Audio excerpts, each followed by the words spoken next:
হতে পারে, আরো বেশিও হতে পারে। আল্লাহ বলেন মুমিনদের মধ্যে যদি দুইটা দল, তাইফাতানি, একদল না আল্লাহ বলেন মুমিনদের মধ্যে দুটি দল যদি যুদ্ধে জড়িয়ে পড়ে, মারামারির অবস্থা তৈরি হয়ে যায়, আল্লাহ বলেন ফাসলিহু বাইনাহুমা, তোমাদের কাজ হলো উভয়ের মধ্যে মীমাংসা করে দেওয়া, মিলায়া দেওয়া, উভয়ের মধ্যে মিলায়া দাও, মীমাংসা করিয়া দাও। মুসলমান ইমানদার, আমি আজকে মিলায়া দেওয়ার মতো মানুষ খুব কম খুঁজে পাই। মিলায়া দেওয়ার মতো মানুষ আজকে আমার দেশে পাওয়া যায় না। জোরে কোন ঠিক কিনা? সাধারণ মানুষ কি করবে? আমরা আলেম ওলামারা, আমি তো আলেম না, যারা আলেম আছেন তিনারা এক হতে পারেন না, এক হওয়ার কোনো চেষ্টাও করেন না, তো সাধারণ মানুষ করবে কি? একটু দিল দিয়ে অনুধাবন করেন। আল্লাহ তাআলা বলেন উভয়ের মধ্যে মীমাংসা করিয়া দাও, মিলায়া দাও। আল্লাহ বলেন ফাইম বাগাত ইহদাহুমা আলাল,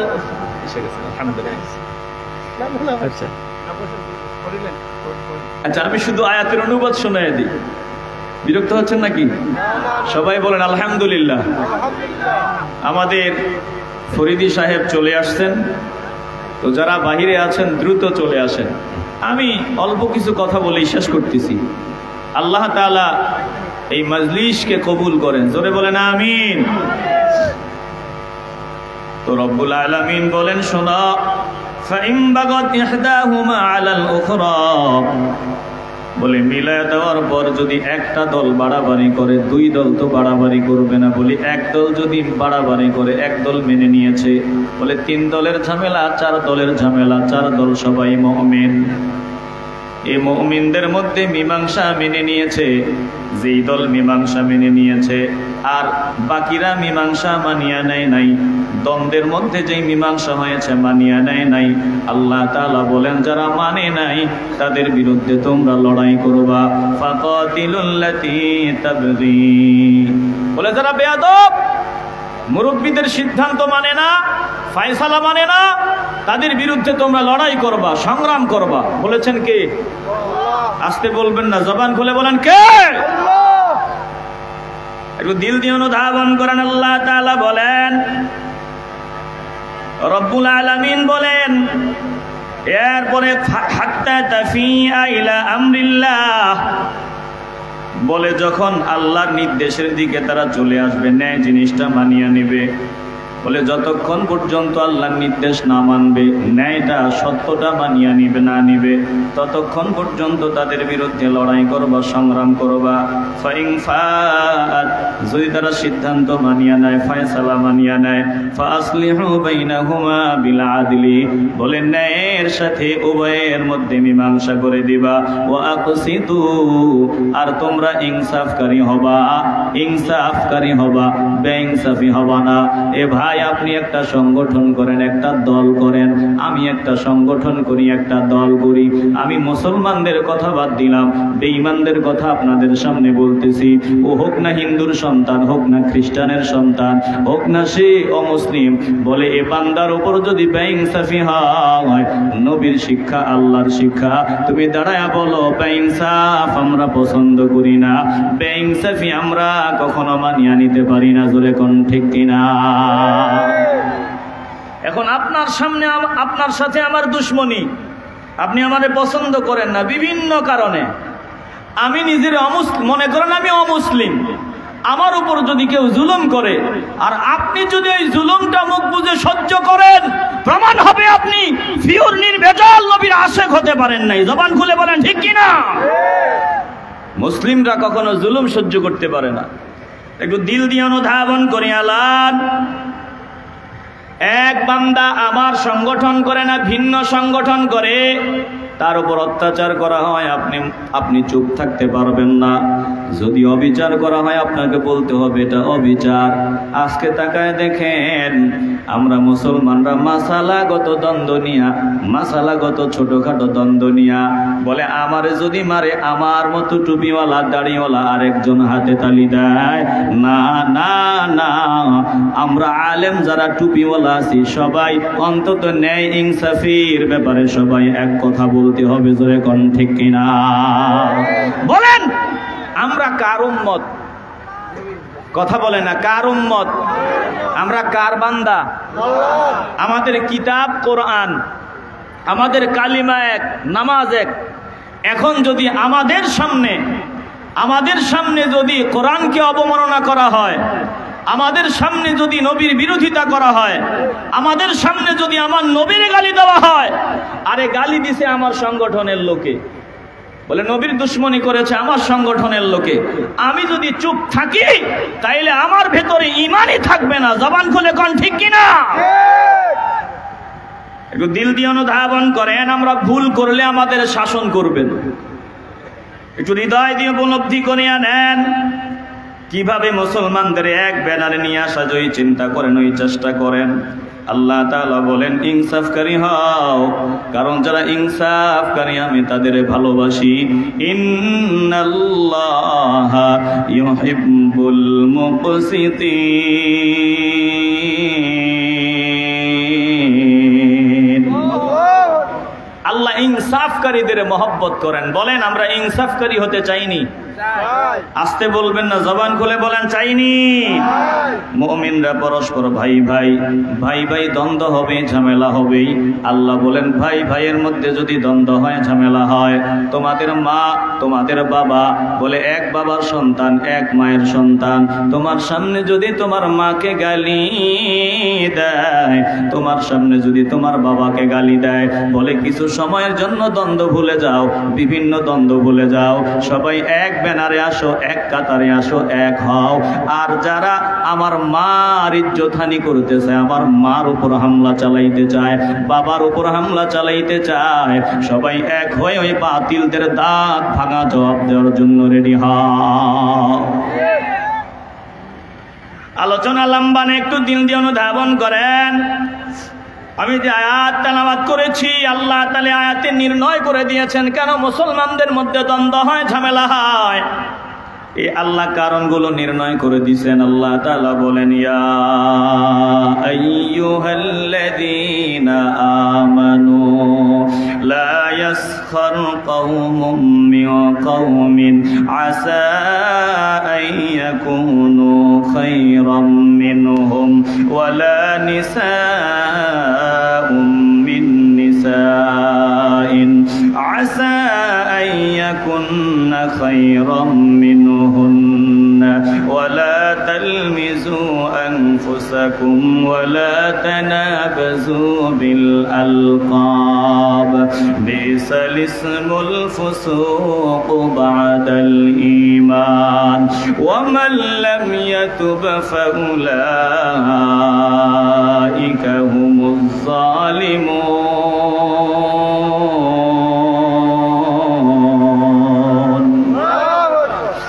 আমার ভাইজান বসে আছে, আমার আলোচনা আসতেছে না, কিন্তু আবার মনে মনে যদি বিরক্ত হয় আমার সমস্যা।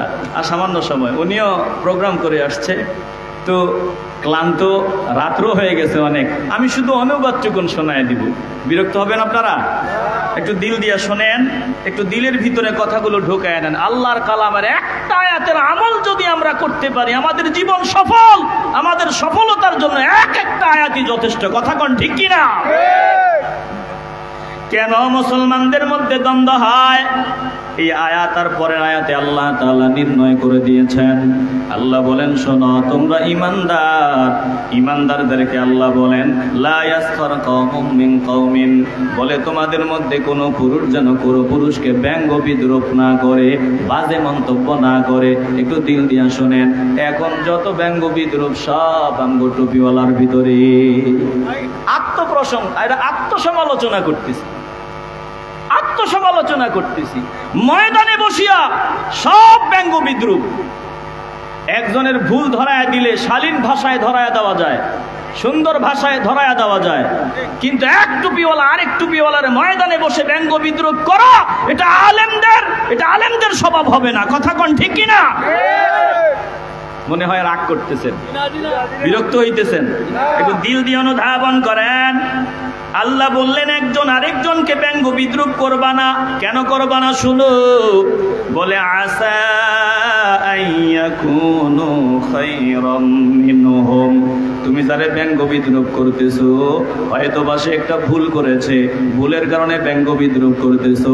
তুমি জানো না বান্দা ভুল করার পর তাহাজ্জুদের বিছানায় বসিয়া মাওলার দরবারে কান্নাকাটি করছে, তাহাজ্জুদের বিছানায় বসিয়া ভুলের জন্য রোদন করেছে, ক্ষমা চেয়েছে, ডাক দিয়েছে মালিক আমি গুনাহ করেছি, আমি অন্যায় করেছি, আমাকে মাফ করে দাও। আল্লাহ বলেন হতে পারে এই বান্দা তোমার চাইতে আমার কাছে অনেক দামি। তুমি যারে ব্যঙ্গ বিদ্রুপ করো হতে পারে বান্দা তোমার থেকে আমার কাছে অনেক দামি, তোমার জানা নাই। সাবধান, একটু দিল দিয়ে অনুধাবন করবেন। ধরেন আমি বাজে কোনো কাজ করেছি, যে কাজের কারণে আমার জেলখানায় ঢুকানো হয়েছে, জেলখানার ভিতরে আমাকে আমার পাপ আমি যদি করে থাকি, আমি যদি ওখানে বসে মাওলার দরবারে কান্নাকাটি করে তাহাজ্জুদ পড়ে মাওলার রাজি খুশি করে থাকি, আপনি তো সেটা জানেন না, আপনি আমাকে গালি দিলেন, আমার বিরোধিতা করলেন, অথচ এ বান্দা জেলখানায় গিয়া হতে পারে মাওলারে খুশি করে ফেলছে। কথা কয় না? একটু দিল দিয়ে অনুধাবন করেন। আল্লাহ বলেন কোন পুরুষ যেন কোন পুরুষে ব্যঙ্গ বিদ্রুপ না করে। তোমরা মুমিন এটা মনে রাখবা, মুমিনদের একটা সম্মান আছে, ইজ্জত আছে, মর্যাদা আছে। ওয়ালা নিসাউম মিন নিসাইন, কোন নারী যেন কোন নারীর ব্যঙ্গ বিদ্রুপ না করে। আসা আইয়াকুন্না খায়রাম মিনহুন্না, বলে হতে পারে তোমরা যাদের ব্যঙ্গ বিদ্রুপ করো তারা তোমাদের থেকে অনেক দামি, তোমরা জানো না। আর আল্লাহ বলেন ওয়ালা তালমিজু আনফুসাকুম, তোমরা একজন আরেকজনকে খোঁটা দিও না, একজন আরেকজনরে খোঁটা দিও না। একটু উপকার করেছো তারে খোঁটা দিও না। আল্লাহ বলেন ওয়ালা তালমিজু আনফুসাকুম ওয়ালা তানাবাজু বিল আলকাব, একজন আরেকজনকে মন্দ নাম ধরে ডেকো না, মন্দ নাম ধরে ডেকো না। আল্লাহ বলেন তোমরা যদি কেউ মন্দ কাজ করেও ফেলে, কেউ চুরি করেছে তারে চোর বলে ডাকবা না, বলে কেউ গুনাহ করেছে তারে ওই গুনার সাথে সম্পৃক্ত করে তাকে ডাকবা না। আল্লাহ তাআলা বলেন মুমিনদেরও এটা মনে রাখা উচিত, বিইসাল ইসমুল ফুসুকু বাদাল ঈমান, তুমি ঈমানওয়ালা, তোমার আত্মমর্যাদা আছে, তোমার সম্মান আছে, তুমি এমন কাজ করবা না যেই কাজের কারণে মানুষ তোমাকে চোর ডাকবে, সন্ত্রাস ডাকবে, যেই কাজের কারণে মানুষ তোমারে গালি দিবে, তুমি এমন কাজ করবা না। আল্লাহ তাআলা বলেন এই সব কাজ থেকে যারা তাওবা না করবে তারাই জালেম। বলে কেউ কাউরে ব্যঙ্গ বিদ্রুপ করেছো, যদি আমার কাছে তাওবা না করো, ডাক না দাও, আল্লাহ আর কাউরে ব্যঙ্গ বিদ্রুপ করবো না। যাদেরকে ব্যঙ্গ বিদ্রুপ করেছো তাদের কাছে যদি ক্ষমা চাও, মাপ চাও, আমি মাওলার কাছে যদি ক্ষমা চাও, মাপ চাও, আমি আল্লাহ তোমাদের মাফ করে দিব। বলে আল্লাহ তাআলা বলেন মানুষকে উপকার করতে পেরেছো, খোঁটা দিও না। বলে মানুষকে মন্দ নাম ধরে ডাকিও না। আল্লাহ বলেন এই কাজগুলো থেকে যারা তওবা করবে তারাই তওবা করবে, তারা মুমিন। যারা তওবা করবে না তারা জালেম। একটা জবানও বন্ধ রাখবেন না, বলেন আমরা তওবা করে নিতে চাই কি চাই না। ওয়ামান লাম ইয়াতুব ফাউলাইকা হুমুজ জালিমুন,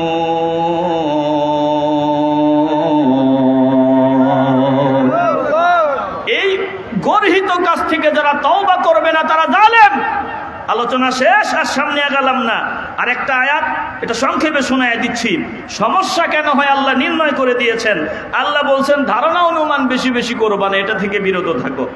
ইয়া আইয়ুহাল্লাযীনা আমানু জতানিবু কাসীরাম মিনাজ যান্নি, ও ইমানদারের দল, এক মুসলমান আর এক মুসলমানের ব্যাপারে বাজে ধারণা করবা না, ধারণা অনুমান করে কোনো কথা বলবা না। আজকে আমরা আন্দাজ অনুমান করে একজনের লুঙ্গি খুলে দেই, জোরে কোন ঠিক কিনা? অথচ ধারণা অনুমান করে কোনো কথা বলা যাবে না। ইন্না বা'দাজ যান্নি ইসমুন, আল্লাহ বলছেন কোন কোন ধারণা অনুমান গুনাহ, তবে সব ধারণা গুনাহ না। কিছু ধারণা সওয়াব, কিছু ধারণা সওয়াব।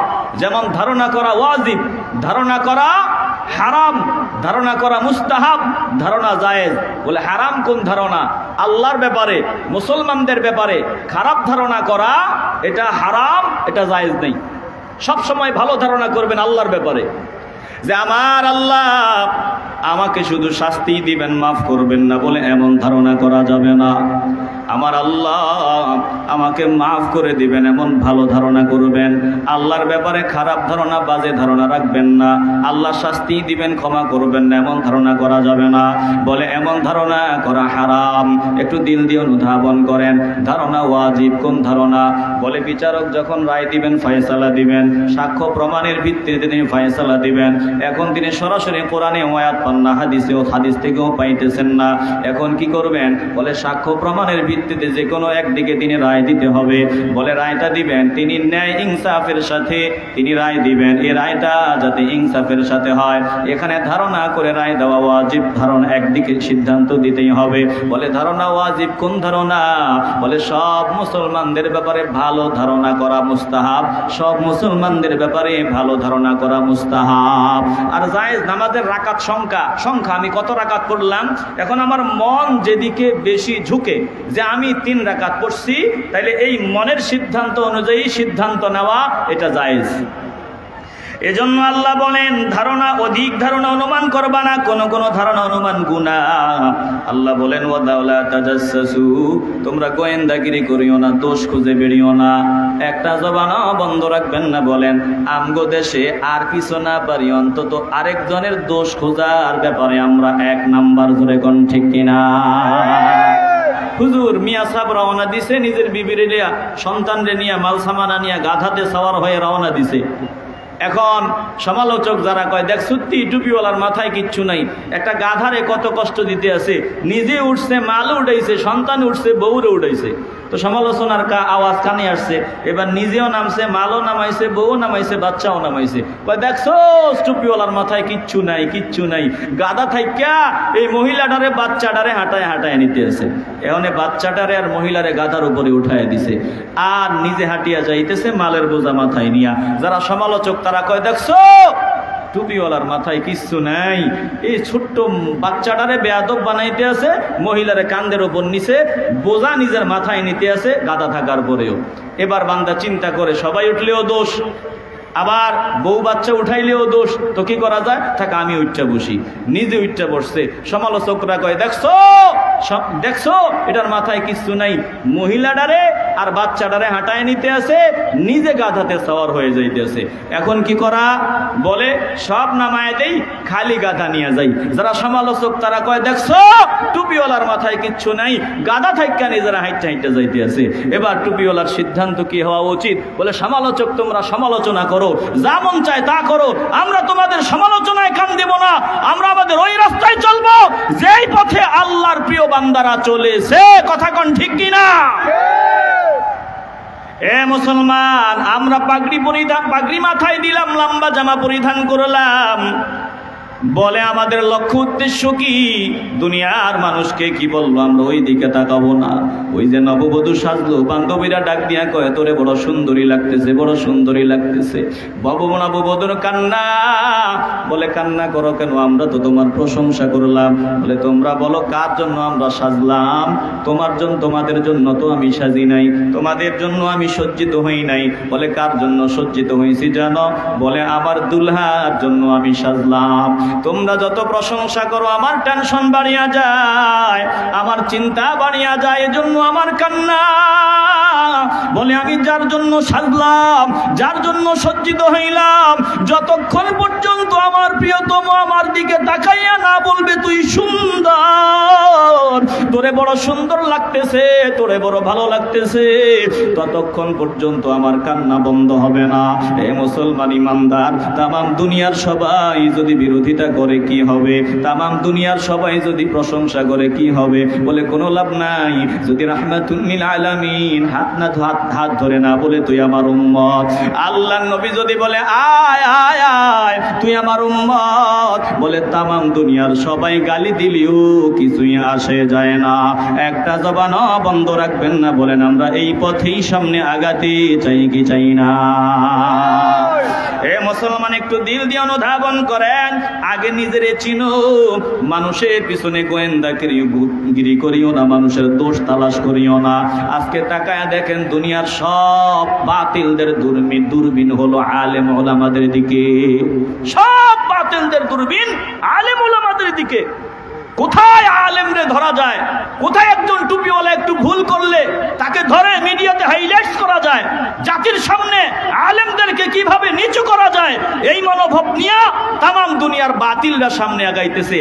এই মুহূর্তে আমাদের করণীয় কি? বলে আমাদের আলেমদের করণীয় হলো আমরা কিভাবে মিডিয়াতে একজন আরেকজনরে গালি না দিয়া, পিছনে যা হইছে হবে, মিডিয়াতে একজন আরেকজনরে গালি না দিয়া কিভাবে সামনে এক টেবিলে বসে আমরা মীমাংসা করতে পারি, ইসলাহ হতে পারি। এটা আমার দায়িত্ব। আর আম মানুষদের দায়িত্ব হলো এটা যে আমরা অন্তত জাতির শ্রেষ্ঠ সন্তান আলেমদের ব্যাপারে সমালোচনা করব, তাদের ব্যাপারে ভালো ধারণা করব। কারণ ইন্নামা ইয়াখশাল্লাহ মিন ইবাদিহিল উলামা, আল্লাহকে সব থেকে বেশি ভয় করার দিক থেকে অগ্রগামী উলামায়ে কেরামরা। কথা কোন ঠিক কিনা? প্রিয় ভাইরা, আমি আর আলোচনা সামনে গেলাম না। তাইলে আল্লাহ বললেন, শোনো, একজন আরেকজনের দোষ তালাশ করো না। ওয়ালা ইয়াগতাব বা'দুকুম বা'দা, একজন আরেকজনের গীবত করবা না। গীবত কি ভালো করে বুঝেন। আমার ভেতরে যদি দোষটা থাকে, এই দোষটা আমার অগোচরে আপনি আরেকজনের কাছে সাপ্লাই দেওয়া, এটা গীবত। আর যদি আমার ভিতরে এই কাজটা না থাকে, দোষটা না থাকে, তাইলে আপনি আরেকজনের কাছে বললেন, এটা মিথ্যা অপবাদ। তবে গীবত আবার কিছু ক্ষেত্রে জায়েজ আছে, এটা বলে দিচ্ছি, নয়তো প্যাঁচ লাগায় দিবেন।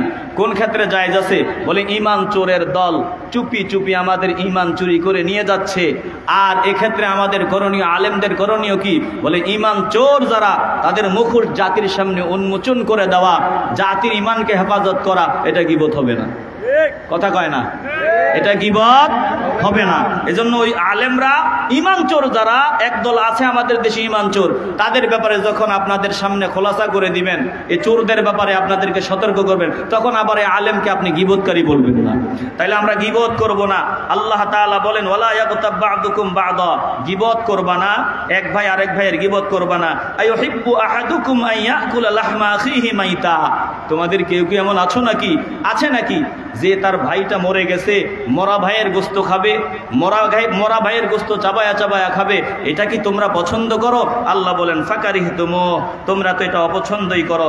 যদি এটা অপছন্দ করো তাহলে শুনে লাও, ওয়াত্তাকুল্লাহ, আমি আল্লাহকে ভয় করো, ইন্নাল্লাহা তাওয়াবুর রহিম। এটা আমাদের জন্য একটা আশার জিনিস। কোরআন শরীফের প্রত্যেকটা জায়গায় দেখবেন, প্রত্যেকটা আয়াতে আল্লাহ কঠিন কথা বলার পর আল্লাহ নরম কথা বলেছেন। প্রত্যেকটা জায়গায় আল্লাহ যেখানে কঠিন কথা বলেন, পরেই আল্লাহ আমাদের সুযোগ দেন, নৈরাশ হইও না, আমি গফুরুর রহিম, আমি তাওয়াবুর রহিম, আমার কাছে ক্ষমা চাও, আমি মাফ করে দেব। প্রিয় ভাইয়েরা, আসুন, আমাদের ভুল ত্রুটি বহুত আছে। এই ভুল ত্রুটির জন্য আমরা আর কাদা ছোড়াছুড়ি না করে, আমার বলাতে কিছু আসে যাবে না। এরপর আমার মনে হয়েছে হঠাৎ যে কথাগুলো বলা দরকার বললাম। কাদা ছোড়াছুড়ি সব বাদ দিয়া আসুন আমরা এক হয়ে যাই, আমরা এক নেক এবং এক হয়ে যাই। আল্লাহ আমাদের সকলকে এক ব্যানারে আসার তৌফিক দান করেন। জোরে বলেন আমিন। অন্তত শোনেন, আর কিছুতে না হোক, আপনার সাথে আমার আসবে না, ধরেন আপনার সাথে আমার মিলবে না বিভিন্ন কারণে, মাসালাগত কারণে অথবা অন্যান্য কারণে, অন্তত একটা দাবিতে আমরা সবাই এক হতে পারি। সেটা কি? বলে আমার নবীর বিরোধিতা যদি করা হয়, আমার নবীর শান ও মানে আঘাত দেওয়ার চেষ্টা যদি করা হয়, অন্তত এই দাবিতে যারা আমার নবীর ইজ্জতে হামলা চালাতে চায়, তাদেরকে দাঁত ভাঙা জবাব দেওয়ার জন্য আমরা এক হয়ে অন্তত এক জায়গায় আমাদের বসতে হবে। এক জায়গায় আমাদেরকে বসে এই উম্মাকে নিয়ে এমনভাবে আমরা এদের বিরুদ্ধে দাঁত ভাঙা জবাব দেওয়ার জন্য রেডি হতে হবে, যাতে বাতিলরা বুঝে যে আমাদের ভিতরে দ্বন্দ্ব ছিল, আছে, থাকবে, কিন্তু নবীর ব্যাপারে, কোরআনের ব্যাপারে আমরা সবাই এক। এখানে যদি কেউ হাত দেয়, আমরা তাদেরকে কখনো মেনে নিব না। আমরা এই দাবিতে সবাই এক হতে পারি। আল্লাহ আমাদেরকে তৌফিক দান করেন। একটু জবান খুলে বলেন আমিন। প্রিয় ভাইরা, নবীজিরে গালি দিলে তাদের সর্বোচ্চ সাজা হোক, আল্লাহর হাবিবকে গালি দিলে, আমাদের পার্লামেন্টে সর্বোচ্চ সাজার আইন বাস্তবায়ন হোক, এটা কি আমরা মুসলমানরা চাইনি? আসতে বলবেন না, চাইনি। আমগো প্রধানমন্ত্রী তিনিও মুসলমান, আমাদের সবাই তো মুসলমান, তিনারাও আশা করি চায়। তো চাইলে এই জমিনে আমরা দেখি, আমি টুপিওয়ালা যদি এখন স্বাধীনতার স্থপতি শেখ মুজিবুর রহমান, এ সম্মানী আল্লাহর বান্দা, তিনাকে যদি ব্যঙ্গ বিদ্রুপ করি, আপনারা কি মনে করেন আমি আমার বাড়ি পর্যন্ত যেতে পারবো? কথা কয় না, যেতে পারবো? সম্ভব না, এটা সম্ভবই হবে না। বলে আমাকে ওই প্রশাসনের লোক আসবে, ধরবে, জেলে নিবে। আমিও বলি হ্যাঁ, এমনটাই হওয়া উচিত। বাক স্বাধীনতার নামে সম্মানী ব্যক্তিদেরকে অসম্মান করা হবে, এটা কখনো মেনে নেওয়া যায় না। বেয়াদবদের উচিত শিক্ষা দেওয়া উচিত, এটা সবাই মেনে নিবে। তাহলে আল্লাহ নবীরে গালি দিলে নাস্তিকদেরকে প্রশ্রয় দিয়ে বিদেশে যাওয়ার সুযোগ করে দেওয়া হবে, এটা এই জাতি মেনে নিবে না। কথা কন ঠিক কিনা? অন্তত দলমত নির্বিশেষে আমাদের সবার একটাই চাওয়া যে পার্লামেন্টে আইন বাস্তবায়ন হোক, নবীকে যারা গালি দিবে তাদের সর্বোচ্চ শাস্তি, জোরে কন ঠিক কিনা? পার্লামেন্টে আইন বাস্তবায়ন হোক, মির্জা গোলাম আহমদ কাদিয়ানির দালালি যারা করবে তাদের সর্বোচ্চ